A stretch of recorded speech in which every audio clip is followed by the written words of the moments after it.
Hiki ni kile ambacho kinaendelea kwenye vita vya Urusi dhidi ya Ukraine, vita ambavyo vinaonekana kumpasua kichwa rais wa Marekani Donald Trump, ambaye alikuwa mstari wa mbele kuhakikisha vita hivi vinamalizika, suluhisho la kudumu linapatikana.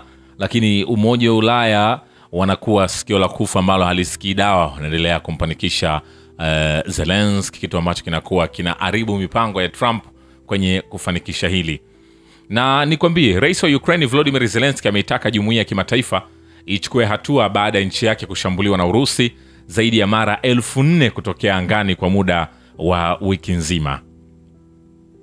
Zelensky amesema Urusi imeweza kuzidisha mashambulio inayoyafanya kwa sababu dunia imeelekeza kipaumbele katika kuhakikisha amani Mashariki ya Kati. Rais wa Ukraine amesema dunia haipaswi kulegeza shinikizo na kwamba inapaswa kuendeleza vikwazo, ushuru na hatua za pamoja dhidi ya wale wanaonunua nishati kutoka Urusi.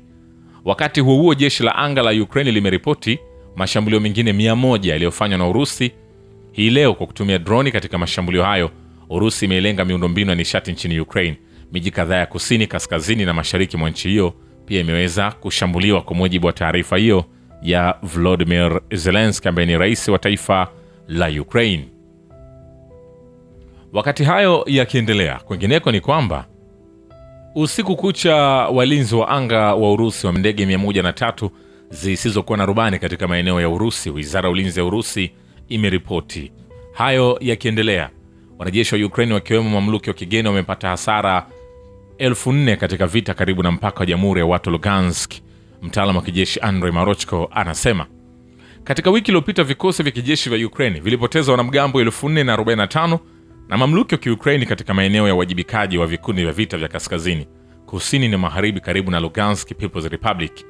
Kikosi cha mapigano cha magharibi kinachofanya kazi katika maeneo ya Kupiansk na Svatovo Kremenaya kwenye mstari wa ushiriki ndani ya eneo la Lugansk People's Republic kilisema kwamba uchambuzi wa vikosi vya adui ulisababisha uchambuzi wa nguvu zaidi, Wizara ya ulinzi ya Urusi ilisema. Vile watu 6 ikiwa ni pamoja na kijana wamejeruhiwa kwenye mashambulizi yaliyofanywa na jeshi la Ukraine katika Jamhuri ya Watu Donetsk katika siku iliyopita. Idara ya kurekodi uhalifu wa kivita wa Ukraine kwenye utawala wao na serikali ya DPR inasema. Nikikutoa nje uwanja wa kivita, rais wa Belarus Alexander Lukashenko ametoa wito wa utulivu kuhusu uwezekano wa kusambaza makombora Tomahawk ya Marekani hadi Kiev. Rais wa Belarus Alexander Lukashenko alisema katika mahojiano na waandishi wa habari wa VGT RK Pavel Zarubin. Pia alitambua Volodymyr Zelensky kama kikwazo kikuu cha utatuzi wa migogoro. Lukashenko alipendekeza kuwa rais wa Marekani Donald Trump atumie mbinu kwa masuala nyeti ya usalama, akibadilishana kati ya shinikizo na kupunguza kasi. Anasema katika suala hili tunahitaji kutulia. Rafiki yetu Donald ana mbinu fulani ya kushughulikia masuala nyeti zaidi kwanza kabisa, Lukashenko alisema, akiongeza kuwa nadhani rais wa Marekani anaelewa hili vizuri zaidi kuliko mtu yeyote. Ili kuepuka kuteleza kwenye njia hiyo ambapo sumu kali ingekabiliwa na dawa, anaelewa kwamba hii haipaswi kutokea.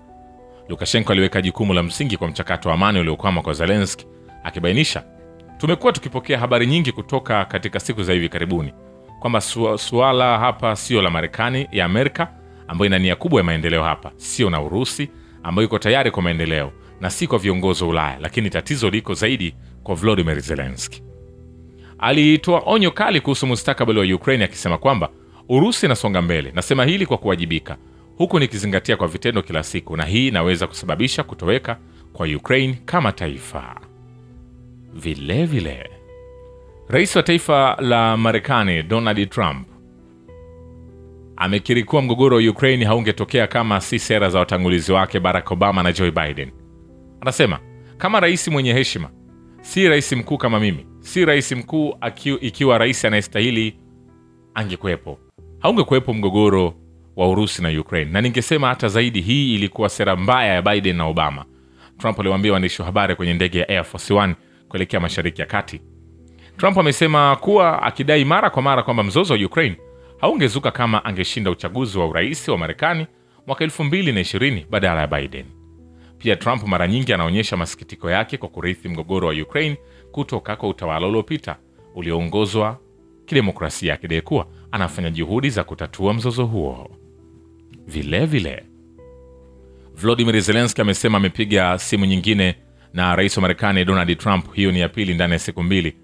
Anasema nimezungumza na rais wa Marekani Donald Trump kwa mara ya pili ndani ya siku mbili, na mazungumzo leo pia yalikuwa yenye tija, aliandika kwenye Telegram. Kulingana na Zelensky, mada hizo zilijumuisha mahitaji ya kijeshi ya Ukraine na masuala ya nishati. Kiongozi wa Marekani Donald Trump anaamini kwamba rais wa Urusi Vladimir Putin hatimaye atasuluhisha mzozo wa Ukraine.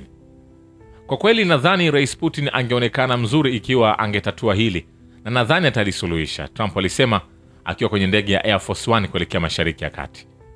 Msemaji wa Kremlin Dmitry Peskov alimwambia mwandishi wa VGT-RK Pavel Zarubin katika mahojiano Jumapili kwamba wakati Urusi iko tayari kwa suluhu la amani nchini Ukraine na rais wa Marekani Donald Trump pia anashikilia nia ya kisiasa kwa hilo, Kiev na Ulaya zina sita kufanya lolote kuelekea lengo hilo.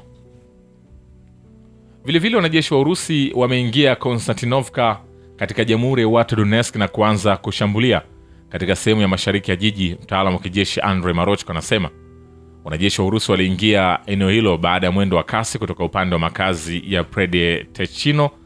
Marochko aliongeza hapo kwenye uwanja wa kivita, ndege zisizo na rubani za Ukraine zililiangamiza kundi la wanajeshi wa Ukraine waliokuwa wakijaribu kujisalimisha kwa vikosi vya Urusi katika mkoa wa Kharkov, vyombo vya usalama vya Urusi vimeripoti. Katika sehemu moja ya mbele katika mkoa wa Kharkov, kikundi cha wanajeshi wa Ukraine ambao walikuwa hawana masharti na usaidizi kutoka kwa amri yao kwa muda mrefu waliuawa na droni za Kiukraini. Walijaribu kufikia upande wetu kuanzisha mawasiliano na vikosi vya Kirusi, lakini walipigwa na droni zao wenyewe. Kulikuwa na droni nyingi kati yao. Walifafanua kuwa wanajeshi wasiopungua 6 wa Ukraine waliuawa kutokana na shambulio hilo kubwa la ndege zisizo na rubani. Vile kwenye uwanja wa kivita, wanajeshi wa Urusi wamefanya mashambulizi katika muda wa saa 24 zilizopita dhidi ya vituo na mamluki wa Ukraine pamoja na miundombinu ya mafuta na nishati, Wizara ya Ulinzi ya Urusi imeripoti. Hayo yakiendelea, ndege isiyo na rubani ya Ukraine imeshambulia basi la abiria katika mji wa Gorlovka katika Jamhuri ya Watu Donetsk. Meya wa jiji hilo Ivan Pridoko anasema hapo kwenye uwanja wa kivita, vikosi vya Urusi vinapanua eneo lililo chini ya udhibiti wao katika eneo la Konstantinovka katika Jamhuri ya Watu Donetsk. Mkuu wa DPR Denis Pushilin anasema kulingana na Pushilin, Ukraine inaendelea kupeleka askari wa ziada kwa Konstantinovka. Vile mwanamke mmoja amefariki baada ya ndege isiyo na rubani ya Ukraine kushambulia gari la abiria katika mpaka wa Kursk ambao ni mkoa wa Urusi. Gavana wa eneo hilo Alexander Hitchestein anasema shukran kwa Babu Kivita na Historia Dunia. Mimi ni Richard Shio, The Rich Voice. Ni follow Instagram na TikTok kama Rich Voice Official. Asante.